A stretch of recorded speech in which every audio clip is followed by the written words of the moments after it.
Welcome back. Matt Lee joins us, and we're talking about an issue that you get a lot of questions regarding. Maybe if people are moving to the country, you get asked, well, how does a septic work? What is a septic tank? Yeah, we're running into that where we're getting a lot of people that are asking about the country right now.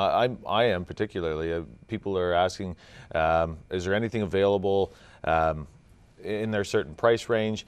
And the first question is, how does a septic work? Is there a lot of maintenance to it?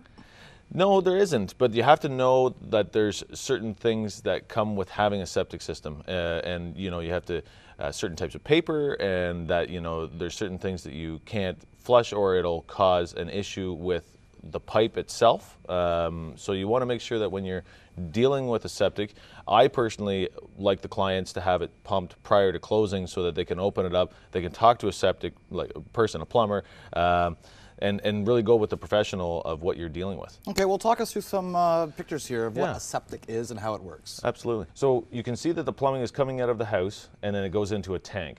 And there's a two-stage part in the tank, and then it goes out into, they're calling it a leach field or a drain field. And basically what happens is that the liquid water goes out into that field, so it's not filling your tank all the time, and it actually just disperses into the ground. After it's been filtered and whatnot. Yeah. Okay. Yeah. So this is a little bit of a closer look to the tank. So you can see that it's coming in from the house, and the first part is a baffle. It passes through into that second chamber. It's not really being filtered. What it's actually being is it's being separated so that the liquid can get to the second part of the tank, and then the water liquid goes out into that leaching tile bed that is out, and you can see that there's about 4 different strands, and what these are is long plastic tubes that are perforated so that it actually doesn't just go to the end of the field and cause a wet spot in your lawn. Basically, it's kind of dispersing it evenly throughout this whole area, and it spreads it out. Spreads it out, absolutely. And this is actually showing what these leaching tiles look like. So this is a perforated plastic tubing, and the reason I wanted to show these is because this is something I've always said, like, don't drive across a tile bed. Like, people worry about, they need to know where their septic is so that if somebody's coming in and say they're planning on building a garage in their backyard, you do not want to build something where you're going to drive across these. I wouldn't drive across them at any point, but you definitely don't want to drive across them on a consistent basis, because what you'll do is you'll crush them.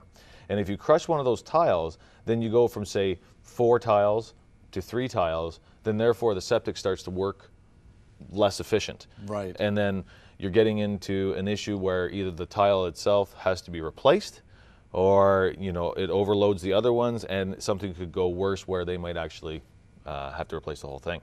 And it sounds like to me, know where your leaching field is, because if you want to maybe put like a shed in the back and you start digging, that's not a good thing. I had a septic system priced on a home because we're getting to the point where 60s, 1960s, 1970s, sometimes they're not working as well as they could be now, and it was 3 different companies, and they ranged between $19,000 and $21,000 to replace. To replace. Yeah. So you take the tank out, you take the field out, and what we're running into now is the regulations have changed as well. So you need 5 feet of soil below those tiles that are running out. Kingston has about 2 feet, 3 feet before you hit limestone in a lot of spots. So when you drive by a spot and you see this big mound of dirt that it's in the backyard, it's actually because what's happening is you'll flush the toilet, it goes into a tank, and then it has to climb to the tile bed in the back for the leaching tile, because you have to backfill so that you have this 5 feet of soil. So now, when you do that in Kingston, now you need a pumper to go from the tank to the tile bed. So now you've added that extra piece. This is the actual tank, and this is actually showing, you can see that black plastic piece.